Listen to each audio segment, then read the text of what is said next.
Qu'est-ce qui se passe ici? Pourquoi c'est vert? Un écolo qui est venu chier dans ma chambre ou quoi? Et vous? Qu'est-ce que vous faites là? Le cogiteur? C'est reparti? On démarre alors? Bon, et bien salut à tous, bienvenue dans cette nouvelle vidéo, cette première vidéo du Cogiteur pour le redémarrage, puisque la chaîne existait déjà, mais c'est tout simplement un reboot. On a le droit, on a tous fait des erreurs dans le passé, moi c'est le cas, et du coup je recommence, j'efface tout, je recommence. Et avant que je vous parle du sujet du jour qui est incroyable, vous allez le voir, c'est complètement dingue, n'hésitez pas à liker et à vous abonner. Oui, vous n'avez pas vu le contenu, oui, vous ne savez pas si ça va vous plaire. Et à l'élection présidentielle, vous votez pour des candidats sans avoir lu leur programme, alors... Faites pareil ici, sauf que moi, je vous entuberai pas. Quoique, bon, peut-être, on sait pas. Quoi qu'il en soit, aujourd'hui, je vais vous parler de Saburo Sakai, qui est considéré comme l'un des meilleurs pilotes d'avion de l'histoire du Japon, rien que ça. Et pour entrer dans cette catégorie, vous vous doutez bien qu'il a fait 2-3 petits trucs pendant la Seconde Guerre mondiale. Et si vous ne connaissez pas son histoire, accrochez-vous, parce que c'est absolument dingue. Bon, mais alors, comment est-ce que son histoire débute? Eh ben, le 25 août 1916, Saburo Sakai naît. Il est, voilà, pondu. C'est cool, il y a un bébé dans la famille, mais pas dans n'importe quelle famille. Une famille de samouraïs, en tout cas dont les ancêtres étaient des combattants samouraïs. Parce que maintenant, ils sont fermiers. Bon alors, j'anticipe tout de suite, ceux qui viendraient essayer de défendre les fermiers, samouraï c'est plus cool. C'est vraiment plus cool. Voilà. Et d'ailleurs, Saburo est d'accord avec moi, parce qu'il aime ni l'école, ni travailler à la ferme. Du coup, en 1933, il s'inscrit dans la marine japonaise, alors qu'il est âgé d'à peine 16 ans. Voilà. Déjà, on sent que le personnage est rodé, il a des balls. Alors on va pas tomber dans le cliché du c'était mieux avant, mais avant, a priori, on s'inscrivait à la marine nationale. Aujourd'hui, on voit des gens qui se peignent les ongles. Je dis pas que c'est mieux. Le premier job de Saburo, c'est d'être canonnier, rien que ça. Il a pas fini en cuisine ou je sais pas, racler les chiottes, non lui, canonnier, tout de suite. Et c'est que en 1937, 4 ans donc après être entré dans la marine nationale, qu'il passe sa formation pour devenir pilote. Et Saburo est vraiment bouillant, il est très chaud, à tel point qu'il finit premier de sa promotion, et que l'empereur du Japon lui-même vient se présenter chez lui pour lui offrir une montre en argent. Je trouve que c'est très noble de la part de l'empereur, et ça devrait exister pour n'importe quel métier, et même en France. Secrétaire médical, le stylo en argent, maçon, le marteau en argent, meilleur député, le suppositoire en argent. Bref, Saburo Sakai devient pilote pour l'armée japonaise, et puis dans les années 40, il y a un petit nerveux moustachu du côté de l'Allemagne qui fout le boxon sur la planète entière. Le Japon entre dans ce conflit mondial et Saburo Sakai est envoyé dans les airs pour défendre la patrie comme il se doit. Le 7 août 1942, Saburo se retrouve engagé dans une bataille qui fait rage au-dessus de l'île de Guadalcanal. Alors, trouve où l'île de Guadalcanal? Vous savez pas, hein? C'est dans l'archipel de Salomon, dans le Pacifique.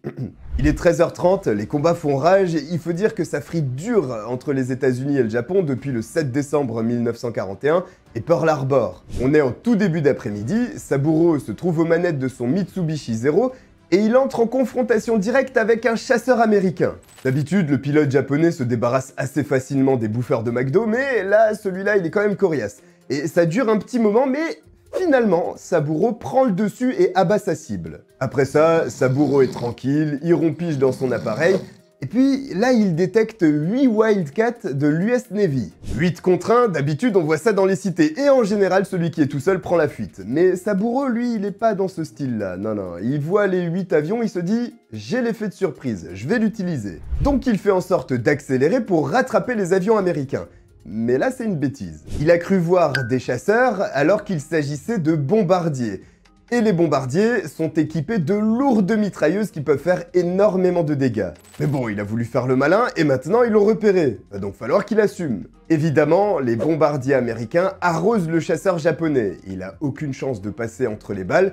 Et il y en a même plusieurs qui traversent son cockpit, dont une qui va venir se loger dans sa tête. Vous avez passé une mauvaise journée, pensez à Saburo. On résume, il a une balle dans la tête, le verre de ses lunettes qui est brisé lui taillade le visage, il saigne comme pas possible, et en prime, son tableau de bord n'existe plus, il est totalement en miettes. Mais il n'est pas mort. Donc s'il veut s'en sortir, va falloir faire preuve de courage, d'abnégation, et certainement avoir un peu de chat aussi. Et le premier gros problème qui se pose à lui, c'est pas nécessairement la douleur, c'est surtout de rester conscient pour évidemment ne pas s'écraser, parce que s'il s'écrase, c'est terminé, il est mort. Mais si ce n'était que ça, ce serait bien trop facile. Il a toute la partie gauche de son corps qui est paralysée. Il va réussir quand même à attraper un tissu pour essayer de réduire le saignement. Donc il n'a plus qu'un œil, un bras, une jambe et une moitié de corps, en gros, pour essayer de contrôler son appareil, ce qu'il réussit à faire. C'est quand même humiliant quand je sais que j'arrive même pas à monter un meuble Ikea. En réalité, Saburo n'est pas fou, il sait qu'il y a de fortes chances qu'il meure, mais il se dit, quitte à ce que ça arrive, autant que je serve à quelque chose dans mes derniers instants. Je pourrais me transformer en kamikaze et foncer sur un navire américain. Sauf que, il y a un problème, il n'y a pas de navire américain. Alors, Saburo commence à réfléchir à un autre plan. Il se dit, je vais rentrer à la base. Mais la base, elle est à 1000 km. Je pense qu'il faut faire un mini résumé à nouveau. Il n'a qu'une moitié de corps fonctionnel, il saigne abondamment, la douleur est atroce et il n'a aucun outil de navigation. Il faut parcourir 1000 km maintenant. Et bah vous savez quoi? Il parvient à rester conscient et à diriger son appareil. Mais il se trompe de direction. Bien sûr, c'est de Saburo Sakai dont on parle. Il va pas crever à cause d'une erreur d'orientation. Non, il comprend qu'il s'est trompé et il se dit « Bon, pour rattraper tout ça, je prends ma carte, je me repère par rapport au soleil et je vais trouver la bonne direction, ce qu'il arrive à faire. » Le problème, c'est que Saburo Sakai est aussi dur qu'il est poissard. Le moteur de son avion s'éteint. Son avion se met donc à piquer vers le bas. C'est la pire des situations, mais il va la résoudre en faisant un truc, je sais pas quoi, par rapport au réservoir de son avion, et les moteurs repartent. J'espère qu'il avait un caleçon noir ce jour-là. Ensuite, il pilote durant 5 heures. 5 heures pendant lesquelles il était à moitié conscient et il retrouve sa base. Il finit par atterrir là-bas. Évidemment, tout le monde voit la carcasse de Saburo arriver sur la piste d'atterrissage et tout le monde court pour aller le secourir. Il va subir une multitude d'opérations pires que Robocop, mais les médecins parviennent à sauver son corps, il ne sera pas paralysé. En revanche, l'œil est bousillé. L'œil droit, c'est fini. Mais bon, par rapport à tout ce qu'il a vécu, c'est déjà pas mal. Et aussi, il va devoir être en convalescence tout le reste de l'année 1942, donc plusieurs mois. Mais je trouve que ce n'est même pas grand-chose comparé à tout ce qu'il a pris. Nous sommes désormais en 1943. Il est exclu que Saburo reprenne un manche en main d'avion. Les autres, il peut.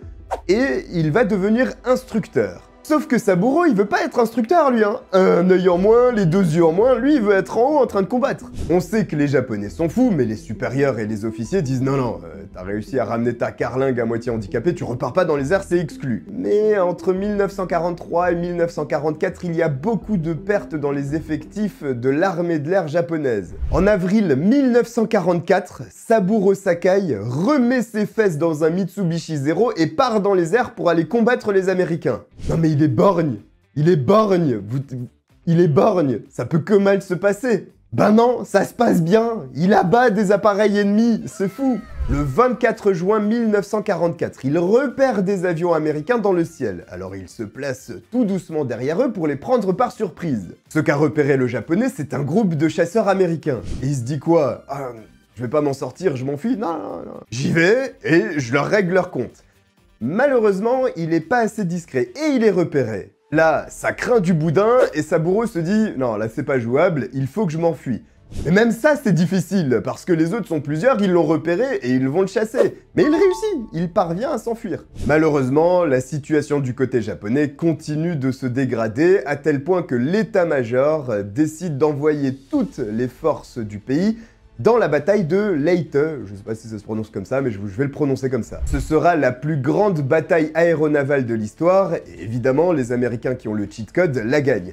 Ils font des dégâts considérables. 4 porte-avions, 22 navires, plus de 1000 avions sont détruits. Cela nous conduit donc en 1945, et à la nuit du 9 au 10 mars, avec plus de 300 bombardiers B-29, les Américains vont envoyer plus de 1700 tonnes de bombes sur Tokyo et causer la mort de plus de 100 000 personnes. Le pays du soleil levant est déjà à genoux, mais les 6 et 9 août, les Américains vont tester leurs joujoux et envoyer sur les pauvres cobayes japonais les bombes nucléaires d'Hiroshima et de Nagasaki. 6 jours après la seconde attaque nucléaire, le 15 août 1945, le Japon capitule. La Seconde Guerre mondiale pour Saburo Sakai a véritablement été un événement marquant, à tel point qu'il décide de ne plus jamais ôter la vie à qui que ce soit.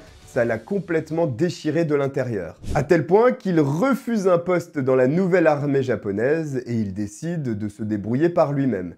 Mais c'est pas évident de trouver un travail. Mais on parle de Saburo Sakai là, y a rien de difficile pour lui. Il va donc ouvrir sa propre imprimerie et ça va fonctionner. Grâce à ça, il rédige ses mémoires et c'est comme ça que son histoire va être découverte en dehors des frontières japonaises. Les années passent et Saburo cherche la rédemption, il contacte donc régulièrement des soldats américains qui avaient combattu pendant la Seconde Guerre mondiale pour rentrer en contact avec eux et apaiser tous leurs conflits qui étaient maintenant terminés. C'est ainsi qu'il rencontre Henry Sakaida, un Américain d'origine japonaise qui a combattu pour les États-Unis, et il a une idée. Il demande à celui-ci de trouver l'identité de celui qui était dans le B-29 qui lui a tiré dessus avec une balle qui lui a transpercé le crâne. Et il le trouve, il s'agit d'Harold Lou Jones.